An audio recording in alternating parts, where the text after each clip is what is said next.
Queridos amigos, buenas noches, feliz viernes, bienvenidos una semana más a Lo que no te han contado. Aquí estamos Iván Valencia y yo grabando el último programa de 2025 y no podíamos más que dedicárselo en parte a José Luis Rodríguez Zapatero, cuya figura está más de actualidad que nunca y cuya figura al fin va poco a poco acercándose a, o por lo menos se va revelando todo aquello que nosotros hemos expuesto poco a poco junto con compañeros de diferentes medios de comunicación, los que nos llamaban tabloides, fachosferas, pseudoperiodistas. Pues bien, todo eso que contábamos poco a poco se va revelando que evidentemente era cierto. Y todas las sospechas sobre, por ejemplo, la colaboración de José Luis Rodríguez Zapatero con el régimen venezolano, sobre la que todavía tenemos algunas claves que no conocemos, todo eso poco a poco va saliendo a la palestra. Entonces, claro, cuando recordamos momentos como esa declaración que hizo Zapatero, creo que era un acto a la puerta del Ateneo de Madrid en el verano de 2024, o quizá ya otoño, no recuerdo muy bien las fechas, con respecto a su papel para que el líder de la oposición venezolana, Edmundo González, recibiera asilo en España y por lo tanto se librara Nicolás Maduro del problema de reconocer su derrota en las elecciones. Ahora, cuando conocemos más información sobre Plus Ultra o sobre la actividad del negocio de sus hijas, esas declaraciones resultan especialmente ilustrativas y creo que merece la pena repasarlas. Como él ha hablado de mí, pues yo obviamente me siento en la libertad de decir, en efecto, que he participado en esa tarea, pero que esa tarea, para que sea útil ahora y en el futuro y en el pasado, exige la discreción. Yo sé que esto me comporta muchas críticas, las acepto como demócrata.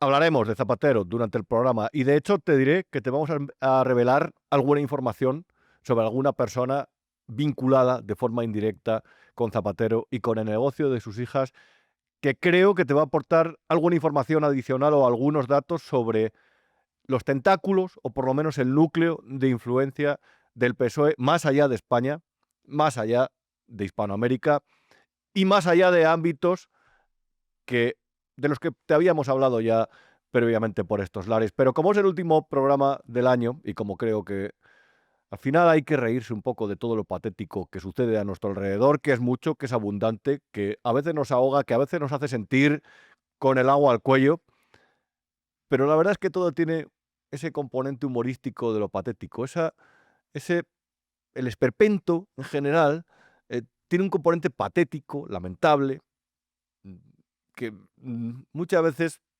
cuando se hace tan evidente, tan palmario en una sociedad, lo que llevas a tener no es cierta sensación de impotencia, sino cierta sensación de es todo tan lamentable que por lo menos merece la pena reírse algo de ello. Y he preparado una selección, un top 10 de vídeos del año, o por lo menos de los que más me habéis transmitido a través del grupo, por ejemplo, de Telegram, que os han gustado, o que os han indignado, o que os han hecho gracia, o que os han parecido absolutamente lamentables, porque todos lo son. Y ese top 10 de vídeos no podía sino estar encabezado por el expresidente del gobierno, por Zapatero, por el hombre que las mata callando, por el lobo con piel de cordero y por esa persona que parece que simplemente lo que ha hecho desde que llegó al mundo es sonreír y aportar. Cuando Zapatero, vamos a ver cómo se presenta tu 2026, porque a lo mejor vives una pesadilla que para una buena parte de los españoles será un sueño cumplido al fin. Así hablaba de Santos Cerdán Zapatero. Nosotros tenemos que reconocer a los compañeros y a las compañeras la tarea realizada por este acto y por tantas cosas. Hoy voy a hablar de Super Santos Cerdán.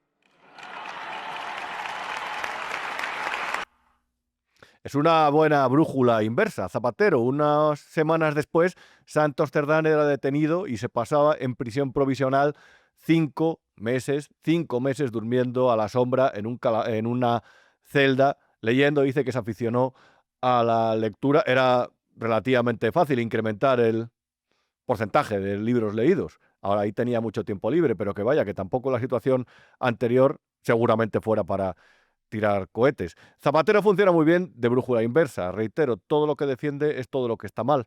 Todo lo que desde antes de llegar al gobierno, cuando era el jefe de la oposición, decía precisamente era lo que no le convenía a España. Y cuando una persona se posiciona de esa forma constante en contra de los intereses de su propio país, desde luego tiene que hacer sospechar, no ya digo para quién trabaja, sino de qué bando está y por qué esa persona ocupó las más altas esferas del gobierno a sabiendas de que estaba con lo que se denominó, y con razón, y de ese carro no me bajo, el eje del mal. Un presidente del gobierno que estaba en contra de los intereses naturales de España. Un expresidente del gobierno que en lugar de servir de jarrón chino, que en lugar de pasar a un segundo plano, sigue presuntamente influyendo de forma decisiva en las decisiones del PSOE. Y como no sabemos muy bien cuáles son los intereses y como copio, mejor dicho, o adopto la expresión que le dedicó mi admirado Jesús Cacho en un artículo hace unos meses de que es el español más peligroso, a mí desde luego me inquietan sus actividades. Y cuando ese español tiene la poca prudencia, bueno, como otros periodistas, como Jordi Évole. Jordi, 1,6 millones de euros ingresados de su productora de Radio Televisión Española, Jordi Évole, el que pedía una calle para Santos Cerdán. Toda esa gente que defiende a personas sospechosas y ahora investigadas, a mí siempre me parece también sospechosa. A mí siempre me parece que oculta algo. Un interés oculto, una manía oculta, un fanatismo inconfesable pero evidente. Nunca me fío de ellos. Estas son las luminarias de este país. El mejor periodista de España, decían de Jordi Évole, cuando hablaba de que la factura de la luz no dejaba a la señora calentarse la casa, cuando no gobernaba el PSOE. Ahora le cuesta más encontrar temas. Ahora ya la crítica política va para el mismo bando también. Esa es la referencia periodística. ¿Y Zapatero? ¿Zapatero de qué es referencia? Este país tiene la memoria muy corta. De hecho, tiene la memoria tan corta que hay gente que todavía se piensa que la crisis económica y el tijeretazo que implicó se produjo con el PP, el Partido Popular, en el gobierno.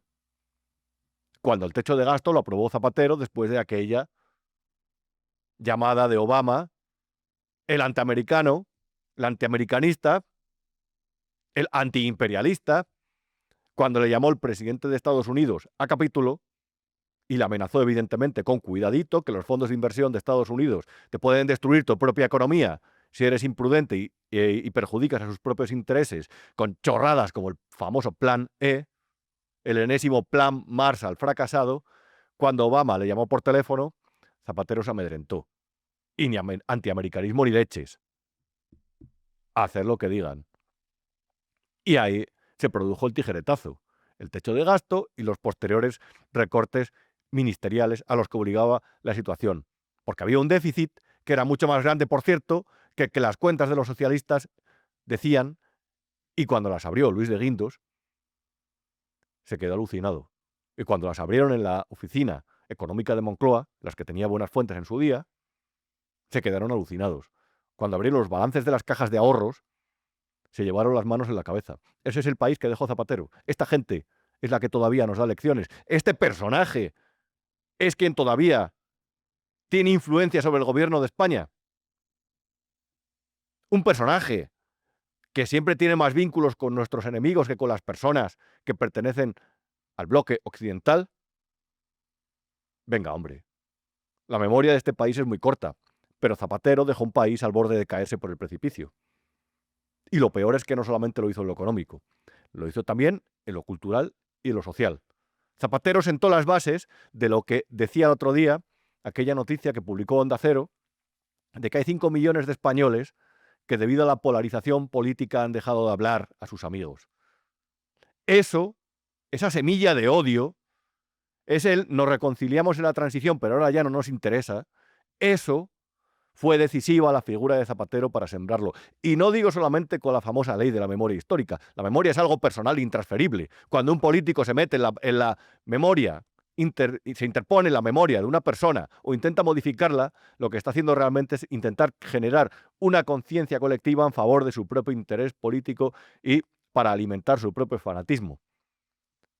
Pero ojo, que pactos como el del Tinel, lo que realmente también hicieron fue deslegitimar a la derecha en España, atribuirle condiciones antidemocráticas. Todo eso que se aceptó en la transición, todo eso que se consumó con el cambio político, con el cambio de color político con la llegada de la derecha al poder, de la centroderecha al poder en el 96, eso se empezó a negar durante el zapaterismo. La democracia española perdió lustre cuando este personaje llegó al poder. Y lo que nos encontramos después, con el bicho también que crearon en el 15M y todo lo que hemos pagado con esta década y media ominosa que nos hemos tragado, eso surge también durante el zapaterismo. Maniobras del PSOE para intentar resucitar una izquierda alternativa también, por supuesto, para dañar un PP que iba disparado en las encuestas ya. Y los monstruos del 15M bien alimentados, también por el sistema mediático de comunicación, me incluyo, esos monstruos todavía los pagamos. Esas luminarias de España, de Occidente, del mundo, de la galaxia, como Yolanda Díaz, siguen en las instituciones. Señora García, despidieron a ese trabajador.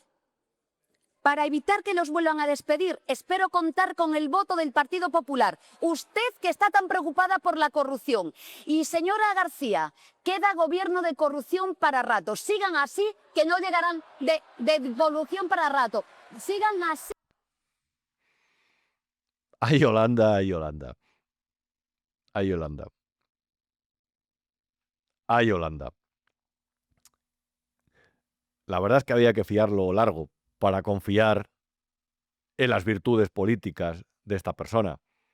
No sé si os recordáis cuando el espacio a la izquierda de la izquierda estaba hundido, después de las elecciones autonómicas aquellas de Madrid en las que Pablo Iglesias sembró la discordia cada día de campaña y se pegó un castañazo importante, por cierto, con la colaboración de Reyes Maroto, la de la fotografía con la navajita, imprimido en DIN A3, fotografía frente al Congreso, la que liaron en esa campaña electoral. Y Pablo Iglesias se pegó un castañazo importante. Y ya en su mar vieron aquello de que me quedo sin comer. Empezó Yolanda Díaz a crear otra vez dos círculos, a resucitar los círculos de diálogo. Y ahí está de vicepresidenta de un gobierno, Yolanda Díaz. El otro día le lanzó un órdago a Pedro Sánchez, y Pedro Sánchez, que tiene la piel más dura que una tortuga, me dijo que por aquí. Y Yolanda Díaz no se va del gobierno. Dijo, Pedro, tienes que convocar una crisis de gobierno y cambiar a varios ministros, que esto es un escándalo. Y le dijo que por aquí. Y se va a desenchufar Yolanda Díaz, Urtasun y compañía, Bustinduy, Sira Rego de la manguera del dinero público. ¿Se van a volver al sector privado? ¿Va a volver a ser abogada Yolanda Díaz? Sí, claro. Sí, claro. En fin. Reconozco ciertas cualidades de Yolanda para negociar. De hecho, Garamendi comía de su mano, el presidente de la COE. Ella supo ejercer su autoridad y a su equipo le trata así, le tiene así, recto. Eso sí, de portavoz a la hora de transmitir y sobre todo a la hora de proponer medidas útiles para el país, nada de nada. Desde el COVID especialmente, España se ha empobrecido. Los españoles, trabajadores actuales, 11,7% según Eurostat de los trabajadores a tiempo completo españoles son pobres. Los españoles que trabajan una buena parte viven como los parados de antes del COVID, con lo justo, sabiendo que no se pueden comprar una casa y ni siquiera un coche, sabiendo que todo sube de precio y sabiendo que sus condiciones de vida van a empeorar próximamente en una espiral de inflación constante que no se contiene, al revés, en el que su poder adquisitivo merma constantemente. Una subida del salario mínimo o una subida de la pensión, al final lo que hace es cargar a esos trabajadores para que tampoco los otros, las clases pasivas, recuperen poder adquisitivo. Esa es la España. Yolanda Díaz, la España de los trabajadores es la de los trabajadores pobres. Y tú eres la ministra de Trabajo. Trabajadores empobrecidos. Dedícate a hacer TikTok, Yolanda. Dedícate a hacer vídeos de estos que te haces con la bandera europea detrás o no, porque no habéis mejorado la situación, la calidad de vida de los españoles. Al revés, estamos en proceso de argentinización. Y quien niegue eso está negándose a ver la realidad, no pisa la calle, no viaja en metro y no ve lo que hay. Argentinización. Sueldos estancados durante 30 años, precios al alza, vivienda imposible y culpando a las nubes de eso. Y lanzando a los Jaime Palomera y compañía a hacer de portavoces de la nada. ¡Qué vergüenza! Dedicaos a hacer TikTok como Bolaños, cuando se grabó aquel vídeo patético, que es otro de los momentos lamentables de este top 10, de momentos absolutamente asquerosos del año 2025.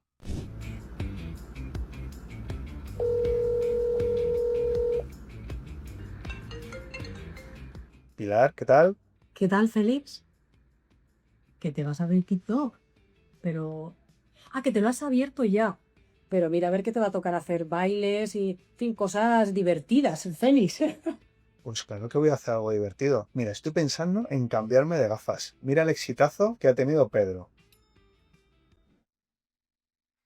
A ver, recuperar a los jóvenes, comportándose como el cuñado en la cena de Nochebuena, que después de darte lecciones sobre 5 cosas, se toma 2 copas de vino y empieza a decir tonterías, a lo mejor recuperar a los jóvenes en TikTok con eso no es una buena idea.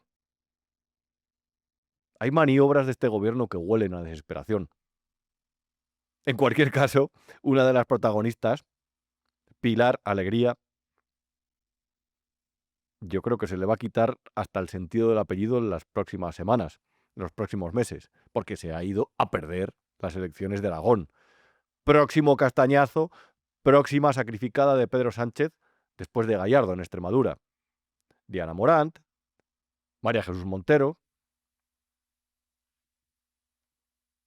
Mi apuesta personal es que Sánchez no va a caer por la corrupción. Va a caer porque se lo va a comer el partido. Y esa ola va creciendo. Y cuanto más damnificados dejen las diferentes elecciones autonómicas, esa estrategia es inteligente, por cierto, la de convocar esas elecciones autonómicas en este momento. Sé que es polémico lo que digo, pero desde el punto de vista de desgaste al gobierno, el mero hecho de que Pedro Sánchez se vea acorralado o asaltado por el malestar o amenazado por el malestar del partido porque ven que se quedan sin comer, que los ministros pierden elecciones, esa no está mal tirada, la verdad. He seleccionado otro momento que sucedió después de que saltara el caso de Santos Cerdán, reitero, Servinavar, las conversaciones de Koldo García y José Luis Ábalos, todas esas horas y horas de grabaciones de Ábalos en las que se hablaba desde el rescate de Europa hasta el presunto reparto de comisiones. Esas grabaciones que ahora Cerdán, áspero, chuleta, ese tono tiene, ahora niega esas grabaciones. El otro día se presentó en el Senado y puso a parir a todo el mundo que le preguntó al respecto. Pero esas grabaciones hablaban de presuntas corruptelas alucinantes, graves, que vuelven otra vez a ilustrar sobre el manejo de dinero público en favor de los bolsillos de determinadas personas, todo esto presuntamente, que se ha realizado en este país históricamente y que se perpetúa, y que en esta etapa también ha sido escandaloso.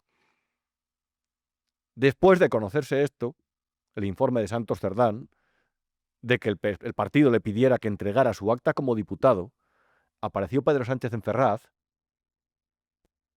y en lugar de hablar, iniciar el discurso con la parte mollar del informe,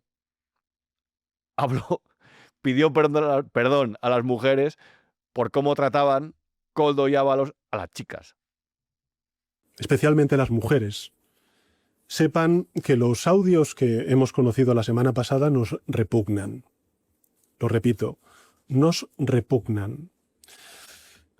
La falta de ejemplaridad, la zafiedad en las expresiones y el machismo que proyectan son absolutamente incompatibles con los valores feministas de esta organización y con nuestra identidad como partido.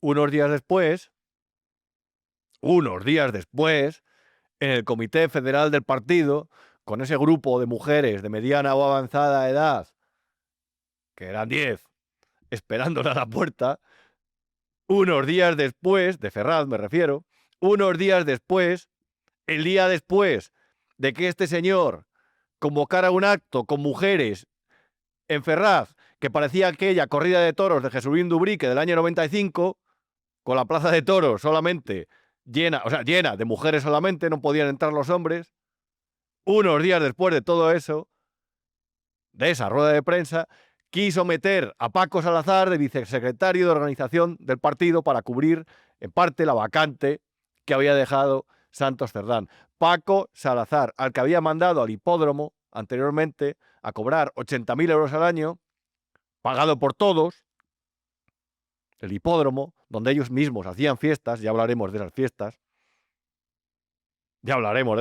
Pedro, ya hablaremos de esas fiestas, altos cargos del PSOE, y Paco Salazar, Paquete Salazar, Paquetón Salazar, le quiso meter, después de pronunciar esas palabras, de vicesecretario de organización del PSOE. Y publicó el diario ese día que había denuncias o testimonios internos sobre los casos de Paquito Paquete, y le tuvieron que retirar, pero lo intentaron colar porque es de su núcleo duro. El señor Gasca, que está en el hipódromo ahora, también es de núcleo duro, le llevó desde Moncloa allí. También es de ese núcleo que trabajaba en Moncloa cerca del presidente del gobierno, que no se entera de nada, que no parece saber nada. Esta gente que inoculó a España, ayudado por supuesto por la izquierda morada, una idea de las relaciones entre hombre y mujer completamente contaminada por ideología, completamente revanchista, y esto sí que es grave, esto sí que es grave, esto sí que ha generado una fractura social, y de este carro no me bajo. Esta gente, la que hablaba de, no sé cómo definirlo, aplicaba un criterio para el resto. Es que me estaba acordando del día en el que Yolanda y Urtasun, después de conocer una información basada en unos testimonios anónimos en El País que afectaba al cineasta Carlos Bermúdez, que ha denunciado el periódico ahora, por cierto, esta gente no respetó nunca la presunción de inocencia. Incluso las que estaban en los testimonios que estaban basados en denuncias anónimas. Esta gente ahora, como el otro día escenificó una declaración de Pilar Bernabé, llama a respetar tiempos internos en lugar de enviar eso directamente a la Fiscalía.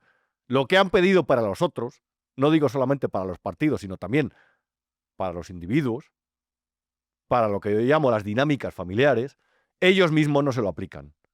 Porque ellos son el PSOE y ellos sí que son los putos amos. Porque ellos pueden dar lecciones sobre feminismo mientras luego hacen lo contrario. Y esto me lleva a enlazar con el otro vídeo sobre feminismo, que creo que está en el top de los que hemos visto este año por aquí. Soy feminista porque soy socialista, porque el compromiso con la igualdad entre hombres y mujeres forma parte del ADN de nuestro proyecto político. Y luego pertenecía al partido que quería prohibir la prostitución, la que se ejercía, por cierto, en las saunas del suegro, de Sánchez. Que en paz descanse. Y bueno, es decir, yo no voy a juzgar, Ábalos dice que eran sobrinas, las suyas. Pero hombre, hay una imagen aquí, en una conversación entre Koldo y su mujer, en el que se escucha decir, necesito pulseras, ¿para quién? Para la puta, no sé para quién. Y lo más triste de todo esto, yo no juzgo lo que hacía José Luis Ábalos. Él en su vida privada hará lo que considere oportuno. Sí que juzgo la intención de su partido de aleccionar sobre algo cuando ellos hacen después todo lo contrario. Ya sabes.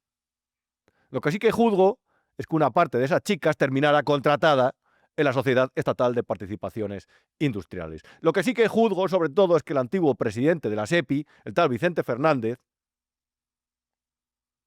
pusiera ese organismo presuntamente a disposición de los intereses de las tramas, que es lo que está investigando la UCO actualmente. Y lo digo con el informe de la mano de la UCO. Lo que sí que juzgo es el manejo de empresas públicas para colocar enchufados y como herramienta al servicio de los intereses de un partido, como arma de guerra en algunos casos. Hay contratos de Correos firmados por Juan Manuel Serrano, a quien contrataron en Correos como presidente por ser el jefe de gabinete de Pedro Sánchez en la oposición. Hay contratos sospechosos, muy sospechosos, que están en trámite judicial. Eso es lo que sí que juzgo. Las cosas personales de cada uno, lo que hace cuando cierra la puerta de su casa, lo que hace en la cama, a mí me da igual. Que cada cual actúe con libertad. Pero el uso de recursos públicos, la puesta a disposición de un partido del patrimonio común que sale del bolsillo de los españoles, y reitero siempre lo que digo, el dinero que sale del bolsillo de los españoles es sagrado, porque lo que se paga en impuestos la gente se lo quita de invertir en su economía privada, de ahorrar, de comprar un coche o de comprar un piso, de lo que sea, o de dar la propina al sobrino. Ese dinero es sagrado. Ese sacrificio que hacen los ciudadanos para mantener lo común debería valorarse, debería ser sagrado, intocable. Y cuando eso se contrata para colocar enchufados, fíjate que no estoy hablando de corrupción, estoy hablando de colocar enchufados. Radio Televisión Española, EFE, Traxa, INECO, Correos, Renfe, Adif. Enchufados y gente de la camada del partido. Cuando eso se utiliza así, es absolutamente escandaloso. Y eso sí que hay que denunciarlo. Y cuando la gente que hace eso, la gente que lo consiente, que es cómplice, encima da lecciones de democracia, eso es un bochorno. Y a eso hay que oponerse. Hay periodistas que sé que no lo han hecho, porque hay periodistas que viven muy bien con este gobierno y ellos sabrán por qué. Yo sí lo sé. Los firmantes del manifiesto aquel, con Inchaurrondo a la cabeza, y con Iñaki Gabilondo después, y con otras decenas de compañeros, cómplices del gobierno de Pedro Sánchez, cómplices, y de todo lo que venga. Gente que ha actuado sin ninguna prudencia en defensa del gobierno. Gente que se ha posicionado a favor de partidos como el de Pablo Iglesias y de su concepción de la democracia. Ojo, no defiendo en absoluto todo lo relacionado con la trama Kitchen. Eso es asqueroso. La guerra sucia contra cualquier partido llevada a cabo por elementos policiales o parapoliciales es repugnante. Y la guerra sucia que también sufrió Podemos a través de comisarios turbios, dirigidos presuntamente desde aquel maloliente Ministerio del Interior de Jorge Fernández Díaz, eso es repugnante. Cuando lo denuncia Pablo Iglesias, tiene razón, como nosotros la tenemos cuando denunciamos los manejos de Leire y compañía. Es asqueroso. Es asqueroso, propio de un Estado fallido, propio de un Estado donde la democracia falla. Y ahora el que está en el gobierno es el Partido Socialista. El que maneja el Ministerio del Interior y los servicios de inteligencia es el Partido Socialista. El que se rodea de socios como Podemos es el Partido Socialista. Y socios como Podemos deberían ser reprobados y apartados cuando llaman, como Pablo Iglesias, a reventar a la derecha. Para que votemos unos presupuestos que aumentan el gasto militar, o para vuestra agenda particular con los partidos de la derecha catalana y la derecha vasca, para eso a nosotros no nos busquéis. Para reventar a la derecha española y a sus activos políticos, ahí nos tenéis para llegar a donde sea necesario. Pablo Iglesias, colaborador del programa que nos ha costado entre enero y octubre 9 millones de euros, como es el de Jesús Cintora en RTV. Introducido ahí entre la nómina de presentadores contratados, entre otras cosas por la presión ejercida por Podemos y por comisiones obreras para garantizar el voto al PSOE y en el Consejo de Administración de RTV, donde tiene a 2 personas cobrando más de 100.000 euros al año como consejeros de administración. Eso es lo que explica la contratación de Jesús Cintora para RTV, un programa, desde luego, que alecciona en buenas formas, en democracia y en periodismo neutral a los españoles. Y entre las buenas formas destacan precisamente las de Ernesto Kaiser, que protagoniza uno de los que para mí han sido los vídeos del año en cuanto a patéticos. A ver, Podían haberlo hecho. mira, primero, Mira, no me interrumpas. pero si has terminado ya. No si he terminado. Ah, no terminaste. Entonces, Haz ¿para qué una haces? pausa. Bueno, pero pues termina. Yo pensaba que habías terminado No con la termino. pausa. ¿Pero Bueno. quién eres tú? ¿Quién coño eres tú? Calma. ¿Me dejas terminar o no? Hugo Pereira. Si no me dejas terminar, me levanto y me marcho. Ya estoy hasta el gorro.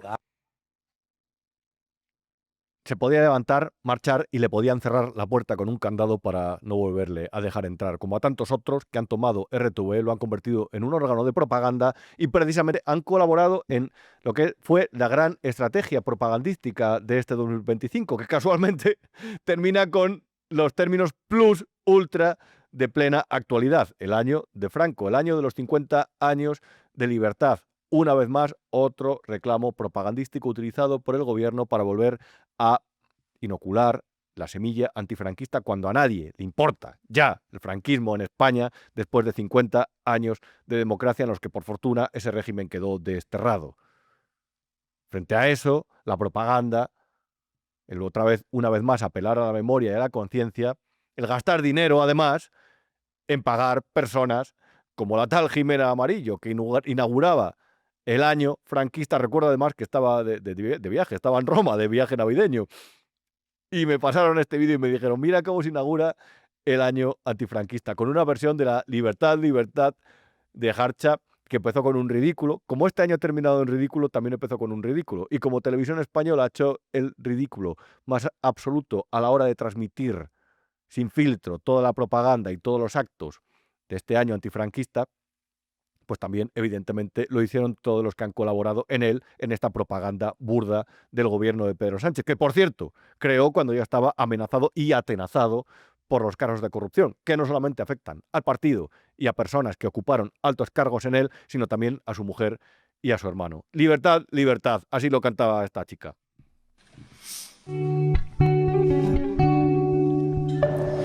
Dicen los viejos. Para la base.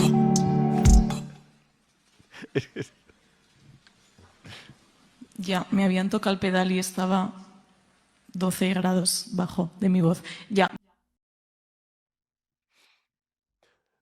A todos nos han tocado un poco el pedal estos socialistas ya, de verdad.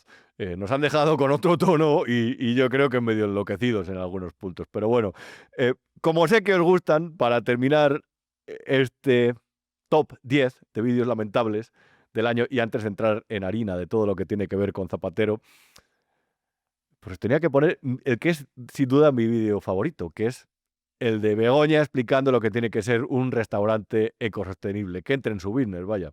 ¿Tu restaurante qué hace? ¿Dar comidas o tu restaurante qué hace? Mi restaurante lo que hace es generar educación. A ver si me sale ahora. Mi restaurante lo que hace es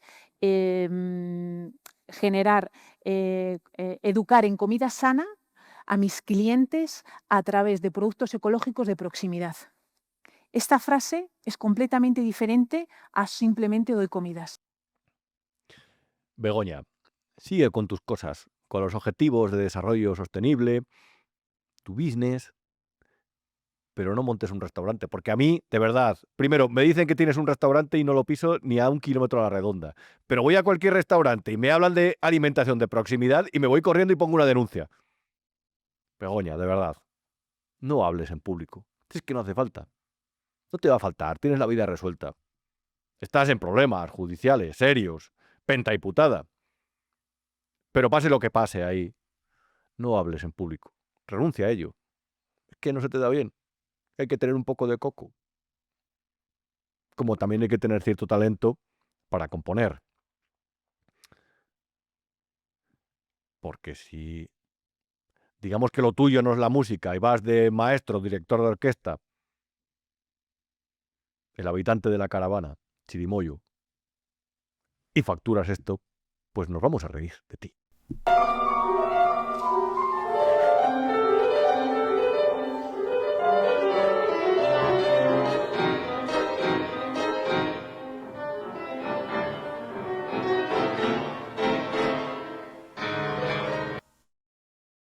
Y ese es el último vídeo de este top 10, para mí el primero, porque realmente que esa sea la principal obra minimalista, conceptual, inspiración asiática, sin normas, como una poesía que no rima, que esa sea la obra más conocida del maestro Azagra, de David Sánchez Pérez Castejón, de la punta de lanza del arte de San Petersburgo, del rey musical de Badajoz, que esa sea su obra más conocida, dice absolutamente todo en general. En general. Nos recordaremos estos tiempos en unos años, en unas décadas, y diremos, joder, lo que tuvimos que aguantar. Pero nos reiremos. Y a la hora de reírnos, escucharemos a Begoña, escucharemos a Pedro hablar de feminismo y de limpieza y de democracia, y escucharemos la danza de las chirimoyas. Joder. Vaya banda. En fin, os prometía, esta semana ha sido decisiva, esta semana, sobre todo después de que nuestro querido Alejandro Entrapasaguas publicara aquella fotografía en el debate, pero también sobre todo después de que se realizara aquella operación de la UDEF, la Policía Nacional, sobre la cúpula de Plus Ultra, la sombra de Zapatero se ha hecho más larga, más grande, más amplia, más densa que nunca. Y es porque, evidentemente, hay actividades presuntas de José Luis Rodríguez Zapatero y ciertos vínculos que apestan. Yo creo que fue de los primeros programas, es el programa más visto de Lo que no te han contado, te comentábamos, te enseñábamos esta fotografía porque dedicábamos un programa a la agencia de las hijas de Zapatero. Ahí puedes ver que aparece Huawei, la multinacional china, un elemento que ha servido al Partido Comunista Chino, ya no solamente para presuntamente obtener información de aquellos lugares donde se implanta esa tecnología. De hecho, la Comisión Europea generó el marco normativo necesario para vetar esta tecnología en el espacio comunitario, y España ha sido uno de los países, si no el que más reticente a hacerlo. De hecho, desde entonces no hace más que adjudicarle contratos diferentes administraciones, también del Partido Popular, por cierto, porque no se le considera como un operador peligroso. Estados Unidos nos ha advertido, la OTAN nos ha advertido del riesgo, la Unión Europea nos ha advertido del riesgo que existe de contratar a Huawei, y aquí hacen mutis por el foro. Salvador Illa, su gobierno, hace no mucho le quitaba un contrato a Telefónica de más de 100 millones de euros para dárselo a Huawei, y Huawei y su labor de lobby sigue siendo relevante en España. España el díscolo de la Unión Europea, el grano en el culo de la OTAN. España el país que menos precauciones demuestra con esta compañía, que a lo mejor comenzó por ser una compañía que desplegaba infraestructuras, ayudaba con la tecnología del 5G y del 4G, con aplicaciones móviles terminales, pero que desde que en el año 2017 el Partido Comunista Chino cambió la ley para que cualquier agente económico chino de ese país tuviera que dar todos los datos necesarios sobre sus clientes y sobre su actividad, siempre que lo reclamara el Partido Comunista Chino, por cuestión de seguridad, desde ese momento, por lo menos resulta peligrosa.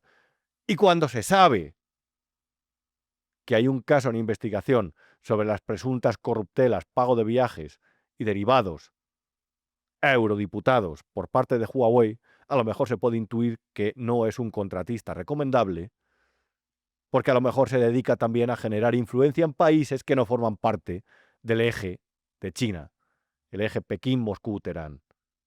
Y España tiene personas como el propio Pedro Sánchez, como Pepe Blanco, como José Luis Rodríguez Zapatero, con nexos documentados con Huawei. Y las hijas de Zapatero le tuvieron como cliente. Esa información la han borrado de su web, como también han borrado su rastro en las redes sociales. Pero en esa lista de clientes, que no sé si nos puede poner otra vez Iván, aparecían aquí, además de varios medios de comunicación, y ahí puedes ver los nombres. Mira, porque no solamente son de izquierda, ¿eh? Mira eso. Y relaciona también con la presidencia de Zapatero. Ahí también aparecen dos empresas como Análisis Relevante y como el grupo AGEM. Esta agencia, como vemos en la siguiente imagen, en el año 2024 ya facturó 471.000 euros. 2022 fueron 300.000, 2023 400.000 euros. La agencia de las dos hijas de José Luis Rodríguez Zapatero. Entonces, claro, uno se pone a tirar del hilo y, por ejemplo, ve que entre sus clientes aparece el de la siguiente fotografía, que es el grupo AGEM.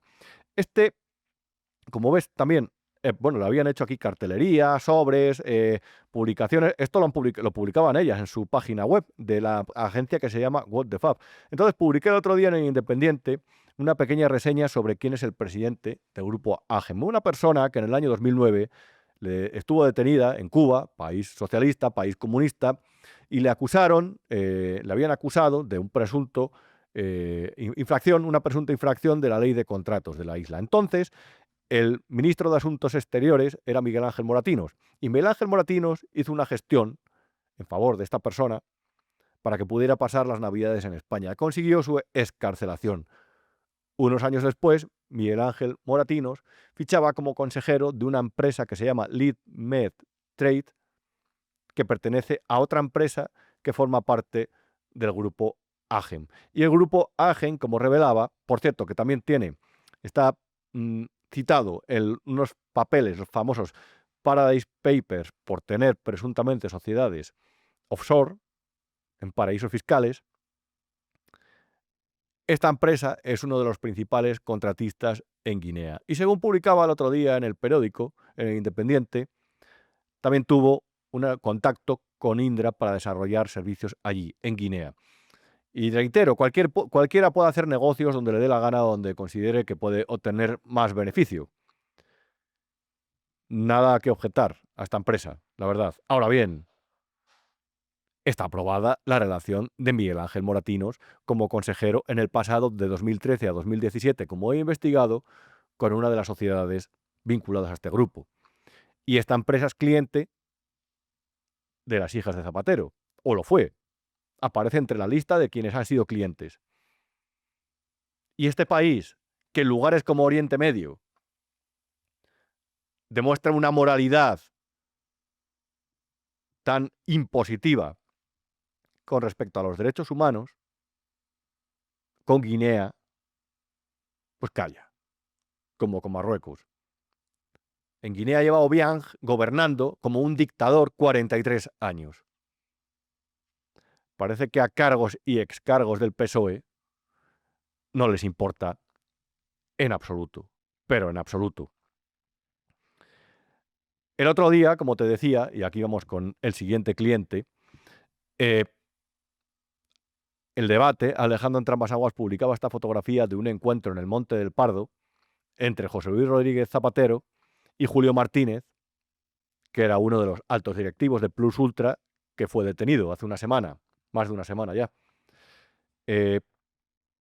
Julio Martínez es el responsable del administrador único de Análisis Relevante, que es otra empresa, con una facturación mínima, por cierto, 120.000 y 200.000 euros en 2 ejercicios, si no me equivoco, si no mire mal el registro mercantil, y es otra de las empresas, reitero, Julio Martínez vinculado a Plus Ultra, que también estaba entre los clientes de Rodríguez Zapatero. Zapatero lo niega todo. De hecho, el otro día dio su versión, niega todo lo que tiene que ver con lo que ha publicado el Debate sobre esa fotografía y la interpretación.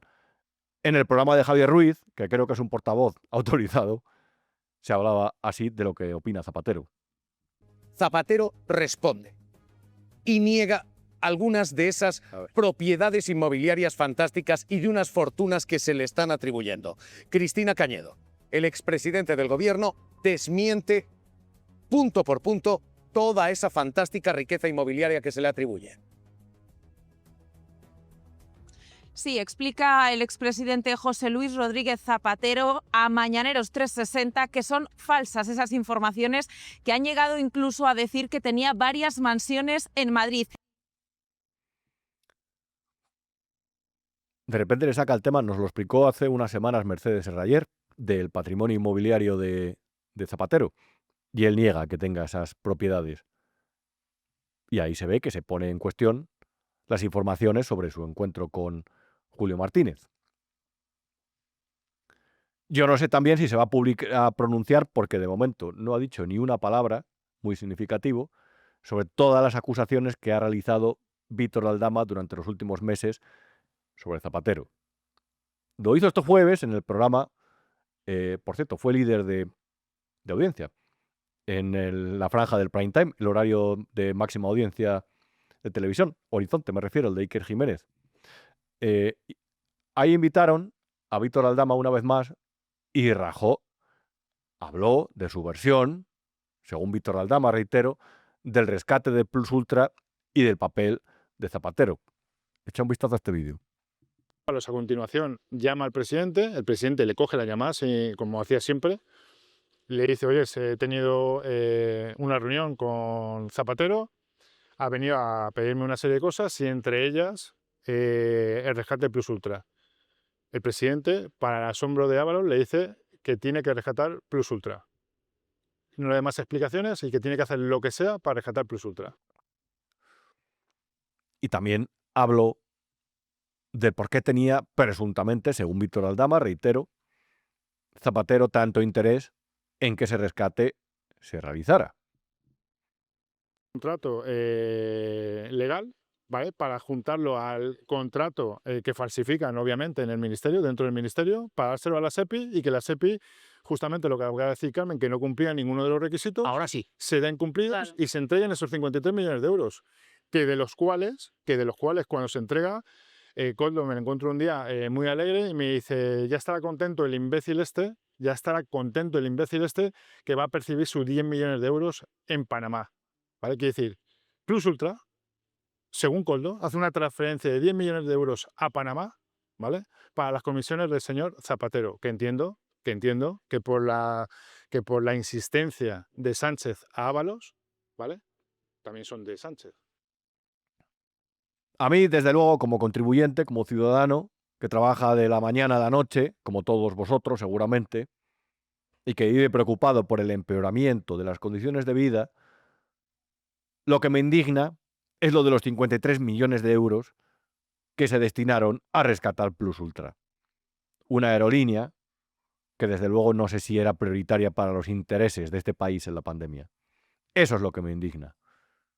Los motivos se aclararán y espero que las investigaciones vayan hasta el final. Pero como ciudadano, el que se destinen impuestos a ese fin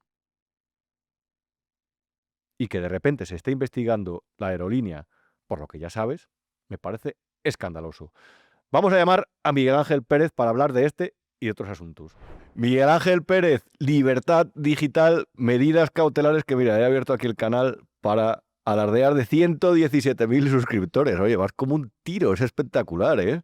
Pues muchísimas gracias, Rubén. La verdad es que no nos podemos quejar, que llevamos solo un añito y nada, la gente está respondiendo muy bien y además me ven mucho en vuestro canal. O sea que un saludo también para todos mis espectadores que nos siguen también en V1. Muy bien, me alegra que te hayas hecho famoso, de verdad bien merecido, y por temas como precisamente el que publicas este viernes en Libertad Digital sobre Leticia Laufer. ¿Quién es esta señora? Vamos a ver, porque te he escuchado hablar alguna vez de ella y además en términos un poco con ciertamente polémicos. ¿Quién es esta señora? Bueno, Leticia Laufer, Rubén, es la que fuera directora de la filial de Globalia que se llamaba Guacalúa y digamos que es una persona que ha estado en los últimos meses o más de un año en el centro de la polémica porque era amiga muy cercana de Begoña Gómez, trabajaba para Javier Hidalgo en Globalia y obviamente está encima de la mesa la posibilidad de que esta mujer pues tuviera un papel clave y determinante en el rescate del gobierno de Pedro Sánchez de Air Europa. Es decir, lo que se cree es que esta Leticia Laufer, pues que tuvo aquella famosa también noche en San Petersburgo con Begoña Gómez, con Hidalgo, con Víctor Aldama, ella está siempre revoloteando por ahí, jugó un papel clave de intermediación para que ella, pues con su conexión, su amistad muy cercana a Begoña Gómez, pues Begoña Gómez también hablara con su marido y se pudiera rescatar Air Europa, con lo cual es una persona que, como digo, ha declarado ya incluso como testigo ante el juez Peinado en su día y también se rumorea, obviamente se rumorea y se está investigando de alguna forma, pues si hubo pues cobro de comisiones ilegales. Ya dijo el otro día Coldo pues que a él le constaba o que él había oído que a Begoña Gómez le pudieran pagar 1 millón de euros y precisamente pues el amigo Alejandro Entrambasaguas en el debate dijo que había una denuncia contra esta Leticia Laufer porque había cobrado 2 millones y pico de euros supuestamente, y que eso Hacienda lo está investigando para ver si pudiera corresponder con alguna presunta comisión, con lo cual es una persona, como digo, que está ahora mismo en el ojo del huracán. Y lo que publicamos precisamente en Libertad Digital es que, pues desde que estallara el caso Begoña Gómez, pues hace ya año y medio, pues casualmente la empresa familiar de Leticia Laufer, de la que ella fue misma asesora y que está pues dirigida por su padre y su hermana, ha recibido nada más y nada menos que por parte de la Administración del Estado, distintos ministerios del gobierno de Pedro Sánchez, en adjudicaciones y subvenciones 6 millones de euros. Y estos, claro, 6 millones es mucho dinero. ¿Para qué se utilizaron o cuál era el motivo, el objetivo de esos contratos? Bueno, hay que decir que esta empresa familiar de los Laufer se llama Tecnivial y está, digamos, especializada en señalización, de tráfico, etcétera, ¿no? Esa es un poco su especialidad. Y la verdad es que llama la atención que solamente en este año 2025 Adif, que es obviamente una institución muy importante en España y que está pues también en el ojo del huracán, en la trama Coldo, etcétera, pues le dio 2 contratos que suman en total 5 millones de euros que había recibido pues esta empresa familiar de Laufer solamente de Adif. Claro, dicen, hombre, es que se dedica a eso, a las señales de tráfico. Hombre, lo que llama la atención es el contexto, es decir, esta empresa prácticamente, Rubén, únicamente está viviendo de las adjudicaciones y de las subvenciones públicas que ha hecho el gobierno en los últimos años. Y ese dato pues es muy importante, y simplemente pues en el 2025, gracias a esos contratos, eso ya ha supuesto más del 80% de su facturación. Con lo cual, pues ahí es donde está la sospecha, y obviamente es una información para que también de alguna forma sirva para que los agentes de la UCO puedan tirar del hilo en un momento dado. He agradecido mucho leer esta información porque en los últimos días se ha centrado el tiro en Plus Ultra y parece que no se ha hablado tanto del rescate de Air Europa. Y sobre todo también, más allá del rescate, de todo ese núcleo de influencia que se generó alrededor de Begoña Gómez, Hidalgo, Aldama, la Organización Mundial de Turismo también, y estos empresarios que también evidentemente se puede decir que se han beneficiado de determinada institución controlada por el gobierno. En este caso hablas de una empresa de las EPI, que es Adif. Simplemente, Miguel Ángel, para explicar a la audiencia, porque como hay tantas cosas, a lo mejor se pierde o se le olvida, pero ¿qué es lo sospechoso entre la relación de Begoña Gómez y el rescate de Air Europa? Bueno, pues hay que decir que obviamente todo lo que suena a Ministerio de Transportes, Adif, AENA, etcétera, pues están siendo investigados por parte de la UCO en el marco de la trama Coldo, ¿no? Porque se cree que a través de adjudicaciones, de contratos, pues se podrían haber cobrado comisiones ilegales de algún tipo.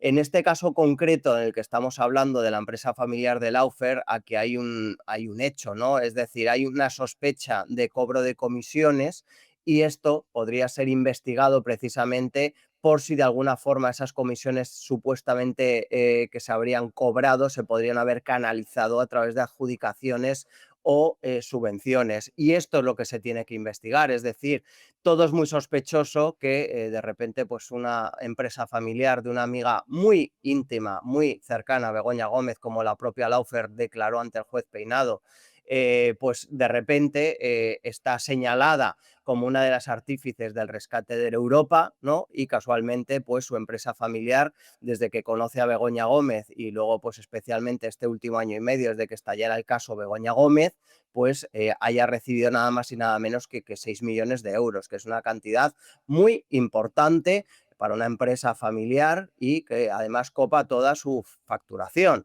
Con lo cual, al final aquí, Rubén, lo que estamos dando pues es materia para que los investigadores tiren del hilo y puedan comprobar si efectivamente se podría haber canalizado o no esas presuntas comisiones ilegales a determinadas personas a través de adjudicaciones de obras, contratos públicos o subvenciones. Desde luego, en la UCO tienen que estar de no dormir, de trabajar turnos de médico, de 24 horas seguidas, casi con guardias, porque se acumulan los casos. Ahora también están analizando la documentación que ha puesto a su disposición el PSOE sobre los pagos en efectivo, pero a la vez, yo no sé, simplemente te pregunto por curiosidad, no sé si escuchaste ayer en el programa Horizonte a Víctor de Aldama, lo que habló de Plus Ultra.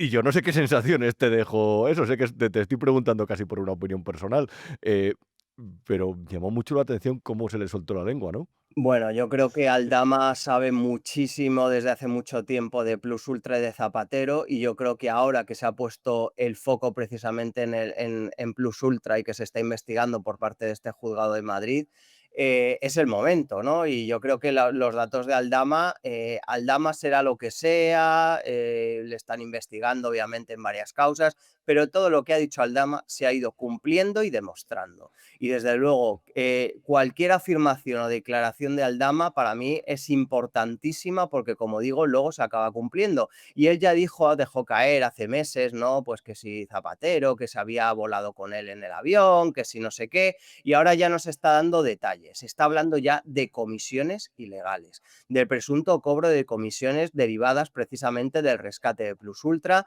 que podrían haber cobrado Zapatero e incluso, como dice Aldama, a través de Panamá, el mismísimo presidente del gobierno, Pedro Sánchez. Es decir, es de una gravedad y es de una magnitud esta investigación de Plus Ultra que yo creo que tiene que ser, en los próximos meses, tiene que ser capital y principal esta investigación, porque es verdad que hay muchas causas que acorralan a Pedro Sánchez, trama Coldo, la del hermano, la de la mujer, pero es verdad que él va esquivando las balas. Él va esquivando las balas, de momento no hay una prueba directa que le señale, pero ojo a ver este caso de Plus Ultra que empieza en un juzgado de instrucción de Madrid y que en principio es Plus Ultra, luego ya Zapatero y sus hijas, luego ya estamos hablando de presunto cobro derivado del rescate que ya podría afectar incluso al mismísimo presidente del gobierno, Pedro Sánchez. O sea que tenemos que estar muy, pero que muy centrados en esta investigación de Plus Ultra por las posibles derivadas hacia arriba que pueda traer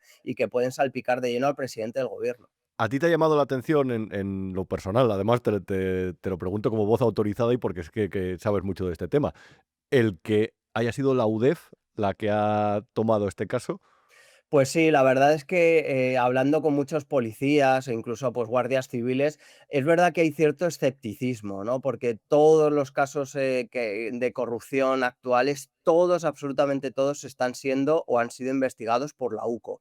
Es verdad que en su día, el caso este Plus Ultra, la UDEF ya hizo algo y al final pues la juez Esperanza Collazos, que es la que investiga este asunto, pues ha vuelto a tirar de la UDEF. Esto ha creado cierta, pues eso, como cierto escepticismo en algunos, como diciendo, claro, es que ahora mismo la policía con Pedro Sánchez está muy politizada, puede ser una forma de controlar los daños, de detonar la bomba de forma controlada.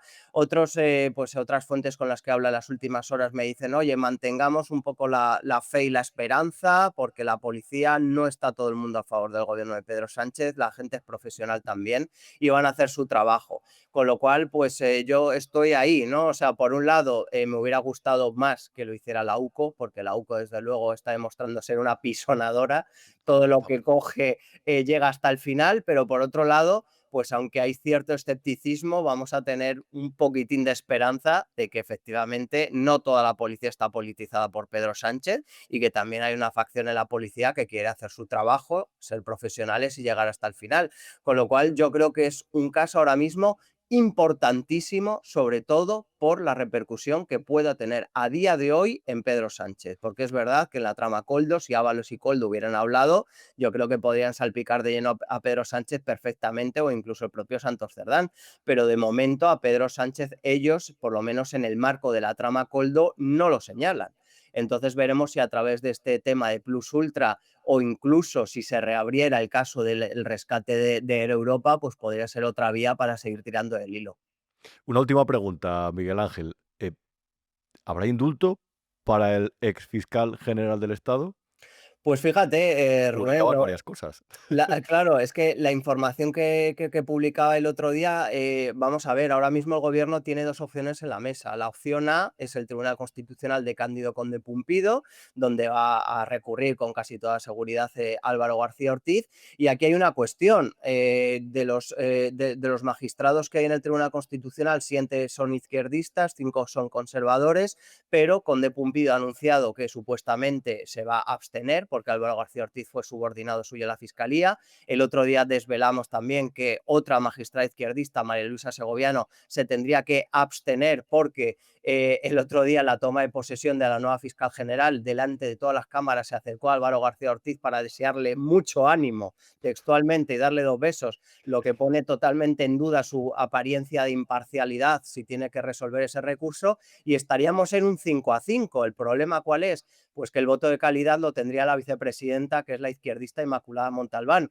con lo cual iba a estar disputada la cosa, pero en principio podría salir adelante pues esa exoneración en el Tribunal Constitucional por parte de Álvaro García Ortiz. Si no sale en el Tribunal Constitucional, la opción B es un indulto parcial del gobierno de Pedro Sánchez para rebajar la inhabilitación especial que está ahora mismo fijada en 2 años por el Tribunal Supremo a Álvaro García Ortiz, esos 2 años de inhabilitación como fiscal, rebajarlo a menos de 6 meses, por eso sería ese indulto parcial, porque ya en menos de 6 meses Álvaro García Ortiz no sería expulsado de la carrera fiscal, que ahora mismo eso es, digamos, la mayor preocupación para Álvaro García Ortiz.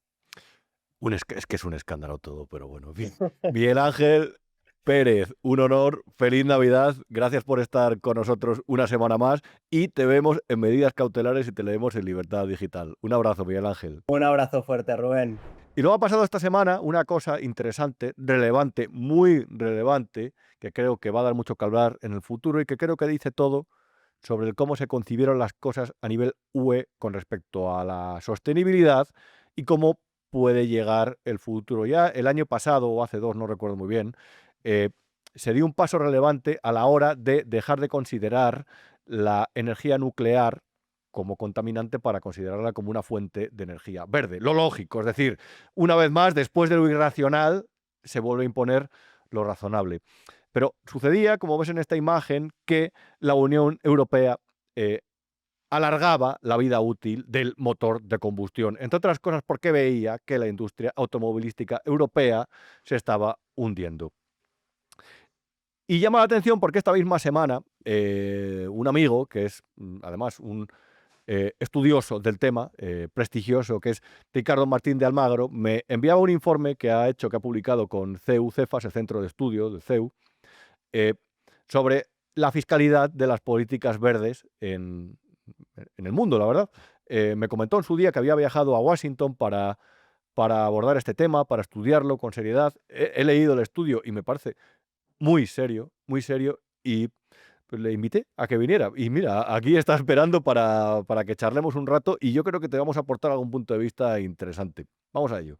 Ricardo Martín de Almagro, encantado de tenerte. Muchas gracias, aquí don Rubén. y de que comentes a nuestra audiencia, porque recuerdo que me escribiste hace unos días y me comentaste que tu informe, la factura de las políticas verdes, que pueden ver ustedes aquí, podéis ver en pantalla, no sé por qué digo usted, ahora sí se puede tú a la gente, porque tu informe había salido del horno.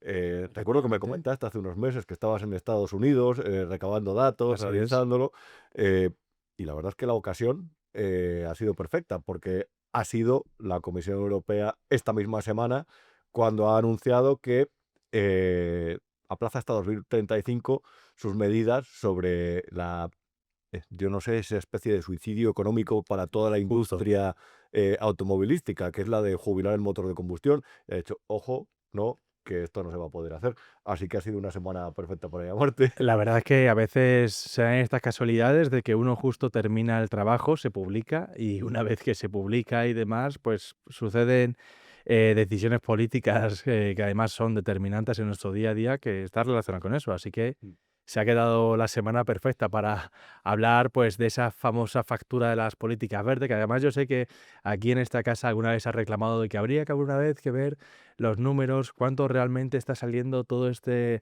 suicidio en aras de la sostenibilidad. Pues esto es una aproximación siempre desde el punto de vista fiscal. Es decir, que aquí digamos que se aproxima considerando impuestos, tasas, cánones que estén justificados por esta causa. Es decir, hay otras normas que no entran dentro de esto porque no son posible cuantificar. En el momento en el que tienes que cambiar de estructura productiva, implementar sistemas de control para cumplir certificaciones, esa resta de eficiencia No lo ves, no puedes verlo, es más complicado, pero a nivel fiscal, con datos de la OCDE, se puede sacar. Vamos a, si te parece, a hablar esto no es un debate sobre el cambio climático, porque la gente creo que confunde las políticas verdes y su efecto con el cambio climático. Así Sobre es. el cambio climático podemos debatir otro día y hablar de posiciones en pro o en contra. Esto es simplemente sobre el mero hecho de que se deciden en las principales economías, bueno, es todas las economías occidentales, una serie de medidas para fomentar la economía verde, las economías sostenibles. Así es. Y eso se puede decir que ha sido un tiro en el pie. A la luz de los datos que recogen pues los últimos lustros, dependiendo la variable que se considere, pues la OCDE ofrecía unos datos u otros. Pero si nos centramos, por ejemplo, en la fiscalidad, en el esfuerzo fiscal que cada ciudadano europeo ha realizado, nos encontramos que entre 2013 y 2022 ha sido un total de media, en todos los ciudadanos de la Unión Europea, de 130.000 euros, es decir, 13.000 euros anuales que se van en impuestos verdes, impuestos que yo cuando explico esto, la gente se sorprende porque es una cifra muy abrumadora. En el caso de España no eran 13.000, sino si nos centramos en España son 11.000 por cabeza, porque es verdad que pues, por cuestiones de renta se aporta menos y la ¿Esto es fiscalidad... un periodo bueno, concreto o de forma? de 2013 a 2022 en España habrían sido 110.000 euros por cabeza, anualmente serían unos 11.000. Eso hablamos de 2022, que todavía ya ha llovido un poco, pero los datos a veces vienen con un decalaje de tiempo, en este caso es así. Y bueno, pues uno se pregunta, ¿11.000 euros anuales en el caso de los españoles inciden? Yo creo que bastante, ¿no? Estamos hablando de una renta de casi 1.000 euros al mes. Sin embargo, lo que comentaba justo hace un segundo es que estos impuestos, lo más difícil es intuirlos, es verlos. ¿Por qué? Porque, por ejemplo, cuando uno compra el bolígrafo este que tengo aquí en la mano, le llega el IVA y sabe lo que está pagando de IVA. Sin embargo, tú no estás viendo todo lo que ha habido en la cadena de producción. Ha habido distintos momentos en los cuales ha habido impuestos de carácter verde con fin de sostenibilidad, etcétera, que inciden en el precio y que hacen que el precio aumente artificialmente por cuestiones de gravámenes que se justifican bajo esta narrativa medioambientalista. Que no vamos a entrar en su validez, a revisarla, pero sí vamos a decir que de acuerdo a estas decisiones políticas hay precios que realmente no solamente es el precio de la producción, sino que también es el coste del impuesto en sí y está extendido pero en todos lados. Entonces, ¿qué pasa? Que esta suma, uno empieza a sumar y de que pues oye, la renta que a cada uno se le va anualmente, si hablamos de europeos son 13.000 euros, si hablamos de españoles 11.000. Es decir, que yo creo que incide bastante. Claro, pero aquí se me plantea una pregunta y yo sé que de economía manejas muchísimos más conceptos que yo. Si todo esto ha redundado, hablas, por ejemplo, de 2013 hasta 2022, solamente la Unión Europea recaudó 25,7 millones de euros con la justificación, 25.700, millones de euros solamente con la justificación de la transición ecológica. Lo digo por dar el dato. Un pequeño apunte, es 25,7 billones en notación europea. Si fuese la americana, serían trillones, los trillions, ¿no? Es decir, que es un dato que uno lo ve y es para echarse las manos en la cabeza. Claro, pero es decir, eso al final lo que redunda siempre que hay impuestos es en primero, menos ahorro privado, las industrias evidentemente pierden competitividad porque incrementan los costes, pero simplemente desde tu punto de vista, por lo que has estudiado, ¿eso ha contribuido a que sea más competitiva la industria europea, a generar un valor añadido o todo lo contrario? ¿Ha sido una especie de suicidio como el gran paso adelante que también era ideológico, salvando las distancias? Yo creo que, bueno, esta cuestión específica de la eficiencia tenemos ejemplos palmarios. ¿Qué le ha pasado a Alemania y su industria? ¿Qué le ha pasado? Alemania es uno de los principales países que ha contribuido fiscalmente con todo este cambio de modelo. Es decir, que al final también esta resta de eficiencia, pues digamos que afecta y no nos lleva a algo más competitivo. De hecho, justo esta semana, creo que con los compañeros de Libertad Digital sacaban la entrevista a John Lomborg, que es uno de los principales autorizados para hablar de estas cuestiones climáticas y también de los esfuerzos que se hacen para revertir la situación. Y él mismo reconocía que la hoja de ruta que hasta hoy día se ha tomado para combatir este calentamiento global es errónea. ¿Por qué? Porque él mismo dice que no hay energía verde que sea energía barata, nada más que por los componentes que hacen falta para producirla. Entonces, apostar por la energía verde, por mucho que se revista de discursos grandilocuentes, acaba redundando en la pobreza de los ciudadanos. Y esto no lo dice, pues, ¿qué te digo yo? Alguien que esté fanatizado anti-cambio global. Es una persona que hasta hace 3 telediarios alertaba sobre el cambio global y cómo había que hacer estrategias para combatir este calentamiento global. Entonces, bueno, yo creo que es bastante... un ejemplo bastante claro de alguien que levanta una mano y dice, no, no, no, el camino es equivocado. De hecho, hasta el propio Bill Gates hace unos meses fue noticia porque él mismo decía que es un error querer transformarlo todo para evitar ese fin apocalíptico de 2100 donde en fin, el cambio climático nos matará a todos y demás, sino que precisamente la evolución humana se determina por ser capaces de adaptarse a los tiempos cambiantes y a lo que viene en el futuro. Entonces, tal vez tenga más sentido orientar los esfuerzos precisamente a esta adaptación hacia un escenario que es inevitablemente de calentamiento global, y que de hecho es una de las partes que se recogen en el informe. Sobre el final hay un tercer apartado donde se ve cómo la propia OCDE, con sus modelos climáticos que tan ampliamente están aceptados, ellos mismos dicen que, por ejemplo, bajo un escenario de máxima sensibilidad del CO2, es decir, imagínate eso, que el CO2 tiene una incidencia determinante para condicionar la temperatura global en el futuro. Bajo ese escenario de máxima sensibilidad, si no se reduce el CO2 actualmente, en Estados Unidos, por ejemplo, es uno de los ejemplos que traigo a colación, la subida de la temperatura global sería de 3,49 grados centígrados. Si se reduce el 100% del CO2 que emite Estados Unidos, la subida de la temperatura global sería de 3,26 grados igualmente. Es decir, que la diferencia entre la inacción y la acción, entre no suicidarse sacrificando los motores combustibles y el hacerlo, es de apenas 0,23 grados en 2100, que es que además tenemos el atrevimiento de hacer proyecciones para dentro de 75 años. Claro. Que también es bastante temerario desde mi punto de vista. Sí, además, y sobre todo es temerario desde el punto de vista de lo que sabemos, de lo que puede otorgar o aportar la ciencia, pero sobre todo es un periodo también a la vez escaso a la hora de analizar la evolución del clima global. Y no quiero meter la pata porque yo no soy especialista en el tema, pero Pero todo el mundo creo que hemos leído un diferentes... mínimo de estadística te dice que si usas 150 años, ¿no?, que es más o menos el intervalo de tiempo que se utiliza de registros climáticos para hacer estimaciones dentro de 75 años, pues es un poco, cuanto menos imprudente, porque no tienes tampoco, digamos que los datos, la suficiente robustez estadística como para poder hacer ese tipo de proyecciones. Y además también, si consideramos que los registros climáticos de antaño pues no eran tan precisos como los de hoy día. Es decir, que hay que revisar también la forma de hacer predicciones y modelos, porque estos son determinantes y nos condicionan en nuestro día a día a través de este tipo de desarrollo de políticas. Claro, pero es muy curioso, Ricardo, porque mientras a cualquier persona, por ejemplo, es muy interesante lo que hablas de cómo una corrección radical e imposible, porque no se va a poder remitir al 100% las emisiones de CO2, corregirían simplemente si Estados Unidos las adoptara unas décimas, un par de décimas la temperatura global, el incremento de la temperatura. Eso, evidentemente, de lo que hablas de estrategia, no habla ya de clima, habla de qué estrategia adoptamos Exactamente. con respecto a este escenario que tenemos.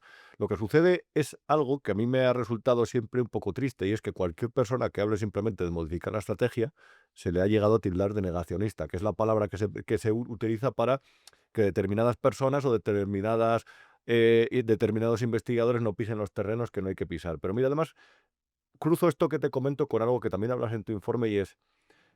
claro, todo este debate vedado o vetado, bueno, vedado, mejor dicho, Sí. se ha planteado mientras a los ciudadanos se les cobraba una cantidad de impuestos que has expuesto anteriormente, pero a la vez esos impuestos se redirigían en subvenciones millonarias para industrias verdes que no eran lo suficientemente competitivas y necesitaban el apoyo de los estados.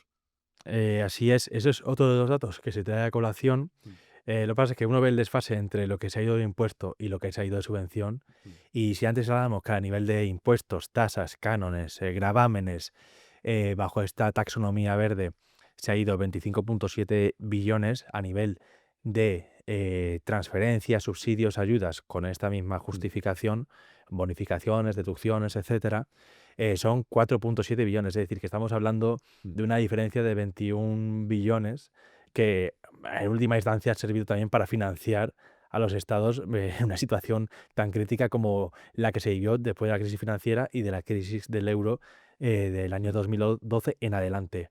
Dicho esto, efectivamente, uno de los problemas que, bueno, yo lo considero como un problema es que a la hora de hacer este tipo de decisiones, estás diseñando un mecanismo, por un lado, de extracción de rentas y por otro lado, de capturar rentas para aquellos que estén cumpliendo esta normativa.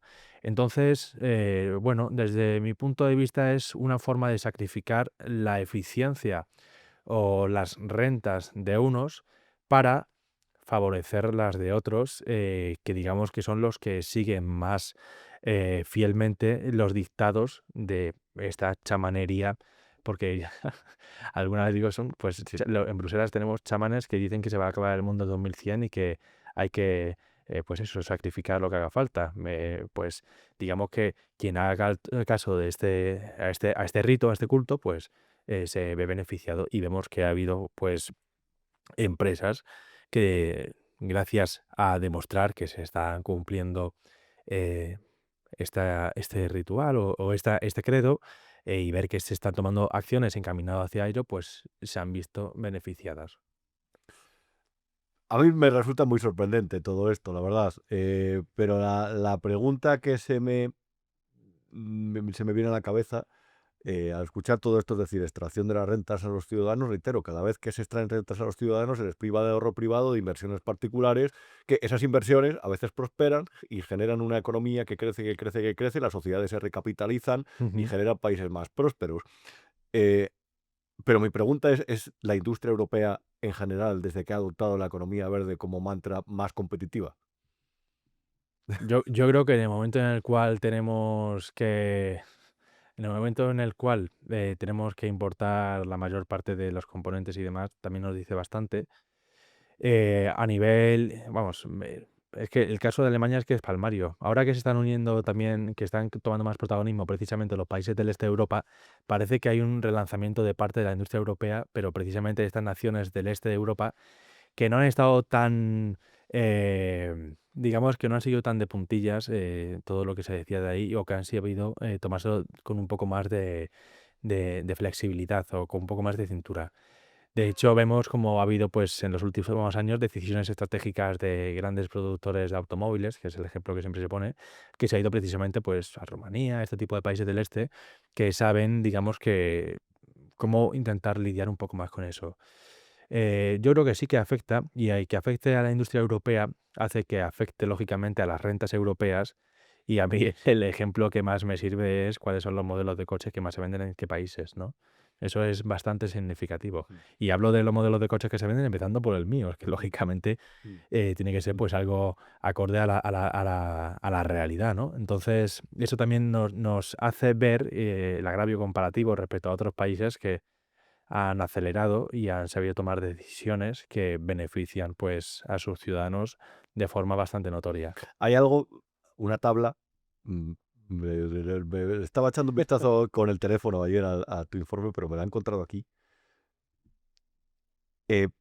España no es el cuarto país en nivel de renta de la OCDE, ni mucho menos. Ni mucho menos. Estados Unidos sí lo es. O sea, es el principal PIB de la OCDE. Tiene en el año 2022 260 tasas e impuestos medioambientales, pero es que España ocupaba la cuarta posición con 80. Con 80, cuarta posición mundial, primera europea. Así es. Esa tabla también se explica mucho, o sea, tenemos por un lado, lógicamente, la creación de estos impuestos, tasas, cánones, gravámenes. También hay que atender a la estructura institucional de los países, es decir, Estados Unidos y España son dos ejemplos de economías muy descentralizadas. Dicho esto, no quita el hecho de que efectivamente, tanto a nivel de impuestos como a nivel de subsidios existentes, o bonificaciones o deducciones, hay un amplio catálogo. Y es un amplio catálogo que incide de una forma bastante agresiva en el día a día. Pasa es que es lo que comentábamos hace un rato sobre esta capacidad que tiene esta tipología de instrumento fiscal para, digamos, borrarse del mapa y no verse. Yo siempre, por ejemplo, la cuestión de los impuestos, hay una comparación que es, por ejemplo, con la nómina. Tú cuando percibes la nómina, recibes el neto, entra en tu cuenta bancaria, tengo esto. Ahora, si te vas a tu nómina, ves lo que hay.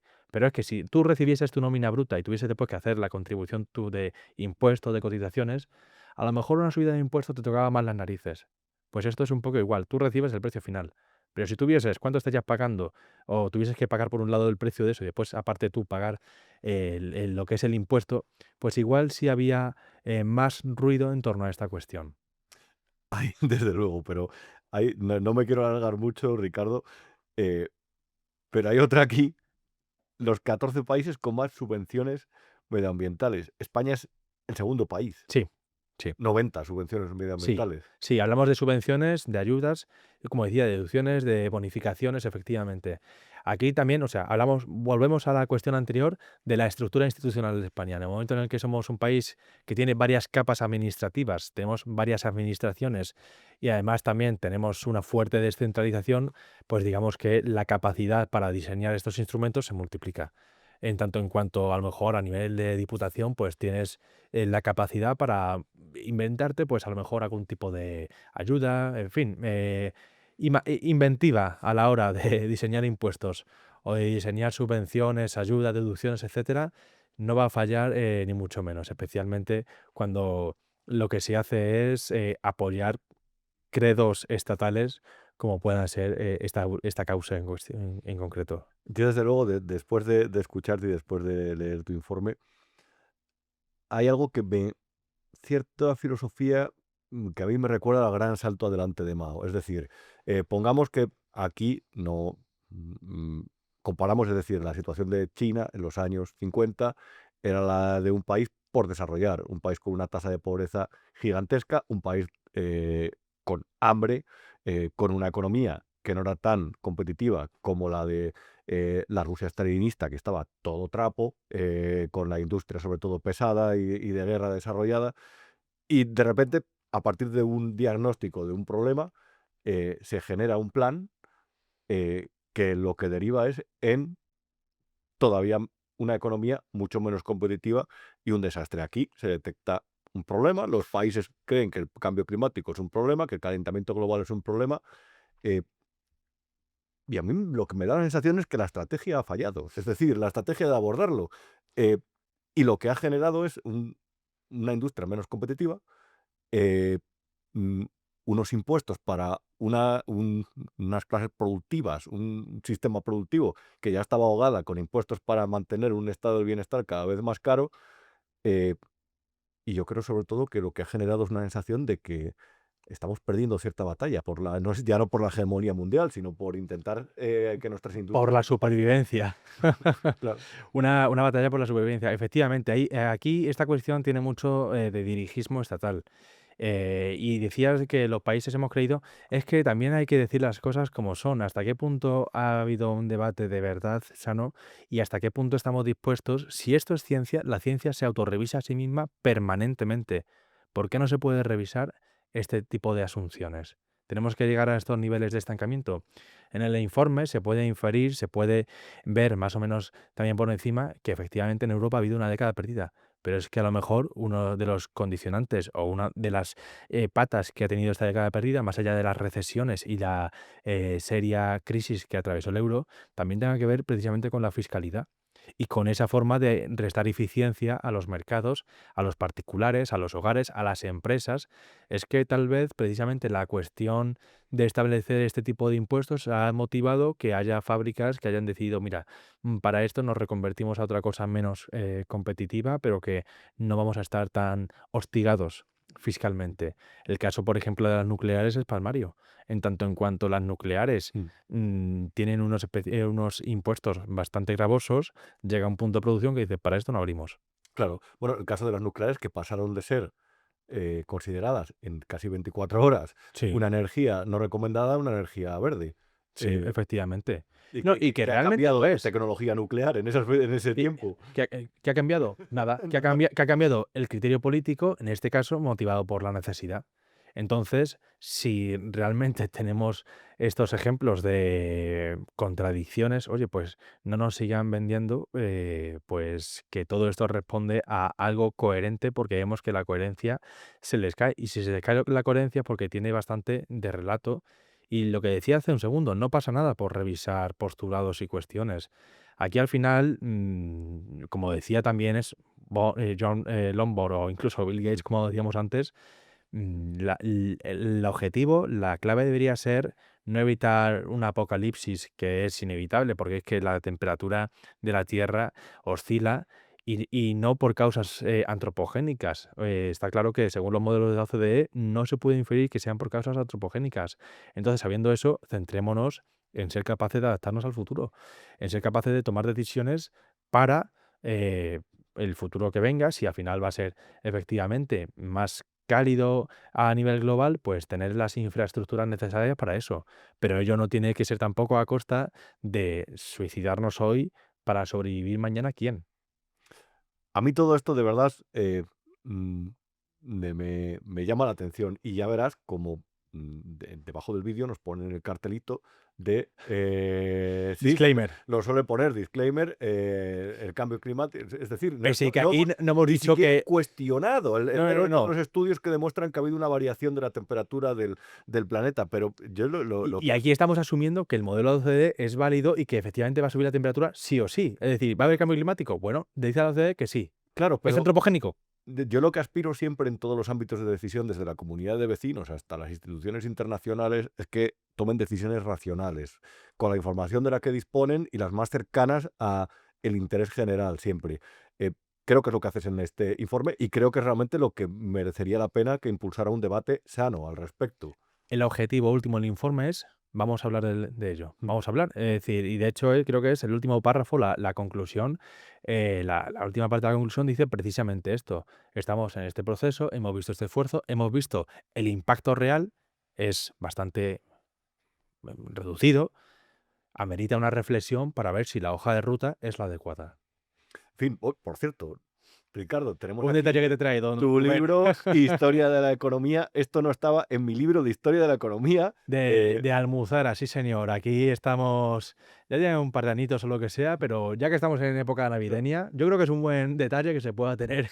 Y se ha puesto de moda hablar de economía. De hecho, en los países donde se habla de economía está habiendo cambios para desterrar a los partidos socialistas o socialdemócratas. Que se lo pregunten a Hispanoamérica, a China, bueno, a todo el mundo. Pero efectivamente, la economía al final, como siempre queremos mejorar nuestra posición, especialmente en situaciones más delicadas como la actual, pues es algo que nunca va a dejar de estar de moda. Estos son capítulos, son anécdotas de cosas que no se conocen tanto de la economía, pero que siempre suman. Pues nada, Ricardo Martín de Almagro, encantado Muchísimas por gracias, aquí. Rubén. Feliz Navidad. Y que Feliz Navidad. Muchas gracias. Y a ver, ya que es el último programa del año y ya que os dejamos hasta enero, y ya además, oye, aprovecho para agradeceros de nuevo esta labor que habéis hecho en el canal de Telegram, que nunca sé recitar las iniciales y siempre necesito el apoyo del cartel de Iván. Agradezco de verdad los debates, la consideración, las buenas palabras. Disculpad por no poder meteros a todos muchas veces, pero os agradezco de verdad a los habituales, a Chato, a Juan Antonio, Esperancita, a Raquel, Jorge, Ana, sois muchos de verdad, no me sé todos los nombres de memoria, pero ya cuando os veo con los colores y la forma de escribir ya os reconozco. De verdad, mil gracias. Ya somos un número considerable, ya sois creo 600 en el chat solamente, en el grupo sois muchos más. Y agradezco, de verdad, reitero mi agradecimiento por cómo colaboráis, cómo me ayudáis, cómo me consideráis, cómo me dais ánimo y sobre todo por lo fieles que sois al programa. Os preguntaba esta semana, ¿cómo veis 2026? ¿Qué esperáis de este nuevo año o cuál sería vuestro deseo más oculto al respecto. Y el primero que contestaba era Balder con 2 palabras, Zapatero preso, y veo además que tenía algunas reacciones favorables. Silvia comentaba: creo que Zapatero y Bono en Venezuela y Sánchez y familia en España negociarán una salida sin cárcel, se irán, no devolverán el dinero, y decía Silvia, y España seguirá igual.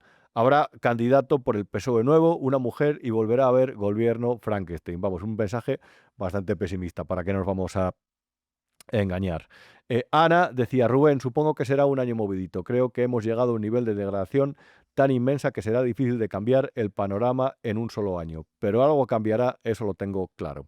Jorge R. hablaba: estamos ante la argentinización de España, pero no la buena, sino la de antes de Milei, la peronista. María Albo decía: yo creo que bueno, gracias por tus palabras, María, de verdad, de ánimo. Yo creo que en 2026 los efectos de la caída de máscaras de 2025 se van a ver. Espero que muchos enmienden su forma de pensar. Chema decía: a este paso vamos a por una tercera guerra mundial. Joder, Dios no lo quiera. Y ya es todo lo que falta. Aunque espero que vengan los extraterrestres para invadirnos y echen la culpa a otros como alguien que gobierna. María decía: el camino a seguir está claro, por Pedro Sánchez, mantenerse y asegurar el futuro. Va a intentar plantear una disrupción máxima del Estado para conseguir los apoyos de los grupos independentistas y el resto de la izquierda. Lo curioso será si en caso de elecciones resulta que tenemos 2 bloques con posibles mayorías absolutas. Por un lado PP-Vox y por otro el resto del esperpento político actual. Luis, gracias de verdad por tu agradecimiento. Decía: Sánchez seguirá enrocado en su resistencia numantina y la situación será insostenible. Por eso no soy muy optimista. Sombrerero decía: tiene pinta que si quieres una opción liberal y promercado en este país, te va a tocar conseguir otra nacionalidad, porque aquí no es, no sé si es más intervencionista la derecha o la izquierda, depende del partido y del día. Cuando al final uno realmente lo que defiende es que la política no esté por encima de los intereses comerciales del día a día de los individuos, a uno le toman por un bicho raro, y es verdad que se siente incomprendido, y por lo tanto yo desde luego te comprendo, sombrerero. Santiago del Real Martín decía: en 2026 Sánchez va a iniciar un periodo constituyente. Abrirá la puerta a la República y al Estado plurinacional. Esto lo decía José Antonio Zarzalejos en un artículo en El Confidencial que publicaba el jueves, que era muy interesante y tétrico, la verdad. Paco Benítez decía: mucho me temo que en 2026 no ocurrirá nada, o al menos eso parecerá. Todo continuará pudriéndose, España seguirá desmoronándose y un porcentaje demasiado alto de los españoles permanecerá mirando a otro lado, al lado que en cada momento le convenga a la gentuza que controla nuestras vidas y haciendas. En fin, hay muchos más mensajes, os lo agradezco, de verdad. Os animo a seguir escribiendo estas Navidades, a que sigamos en contacto, y sobre todo os animo a seguir con algunos programas especiales que hemos preparado en Big One para este tiempo, y sobre todo que si tenéis que regalar estas Navidades, si tenéis que pedir, escribir la carta a los Reyes, penséis en los productos de Freedom Collection. De hecho, aquí habéis visto la taza esta que tengo hoy entre manos. Se busca Nicolás Maduro. Es uno de los varios diseños que tenemos, también aplicables en camisetas, en sudaderas y en otro tipo de productos que podrás encontrar en freedomcollection.es. La verdad es que es una iniciativa que nos hace mucha ilusión y que desde luego espero que tenga un hueco en tu carta a los Reyes Magos. Alguno nos va a traer carbón el nuevo año. Entonces lo que haremos es disimular, pedir nosotros por nuestra cuenta para Freedom Collection y decir que nos lo ha traído Melchor, Gaspar o Baltasar. El bueno, no Garzón. Ese no lo queremos ni ver en pintura. Amigos, termina el año. Gracias por vuestro seguimiento. Seguimos aquí dando caña en enero. Feliz Navidad. Feliz próspero año nuevo. Y aquí nos vemos. Feliz Navidad, buenas noches y hasta dentro de muy pronto. Un abrazo.